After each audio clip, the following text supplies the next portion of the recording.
is The Last Drop of Water, which is a Western that he made. And uh, it was before the time that the words "based on a true story" were invented, and so it is suggested by the lines to Sir Philip Sidney, who, upon the field of blood, dying, gave the last drop of water for the sake of brotherhood. Right. Um, Yeah. Never mind the spoilers. Just right yeah, up front. seriously. Yeah. I guess you're kind of anticipating it the whole movie. It's another love triangle movie. It's a love triangle in the Old West, and it is not just a love triangle, but it's like a kind of like nice guy slash like a-hole dynamic. That classic dynamic. Yeah, time is a flat circle there. Everybody's like so D.W. Griffith is like, I'm a nice guy, And yeah, so it opens with the nice guy trying to court a lady, and then the drunkard kind of swagger guy shows up, and he's the bad scared boy. off. Yeah. And this is another in not just a love triangle, but also like DW's obsession with cuckoldry.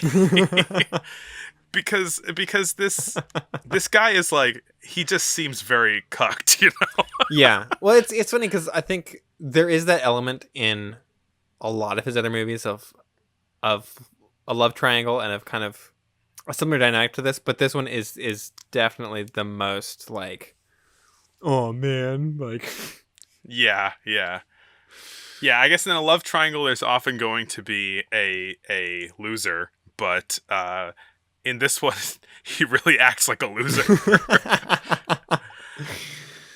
And it's called The Last Drop of Water because the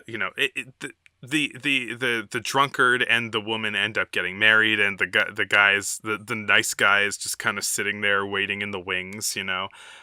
They're out on stagecoaches, and they're running out of water, and they're besieged by Native Americans, and they're trying to go and find a stream to get some more water, and the drunkard and the nice guy go out together, and they're kind of out in the heat, and basically they're starting to die, and the nice guy collapses, and the drunkard has a change of heart to not be a jerk, and he gives the last bit of water to the nice guy, who sips it and is revived, and then the bad guy dies. yeah. And Who is also established is like a very bad dude. Yes, he is a very bad dude. Like a kind of abusive drunk husband. Yeah. There's a lot. There's so many movies about alcoholism in this time. I guess it was it was on the mind. Yeah, I mean, I guess I can see maybe booze was just like hot topic, considering that Prohibition was around the corner. Yeah, I mean they were. It's definitely like, it was in the air, I think, and you can see that in the films, from this time period for sure. One other thing about this movie is that it is a white hat and black hat in the West, except that the white hat and black hat are switched. Who is like the good guy and who's the bad guy? I don't know if that dynamic was simply to distinguish the two of them visually, and they hadn't come up with the whole visual language of it yet. But it was kind of interesting that we were seeing it there as in a Western. Yeah.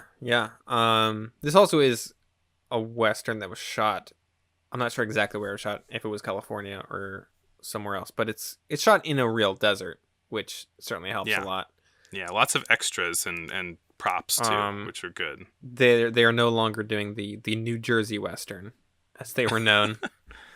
So yeah, it's got some nice kind of Western production value to it. Yeah,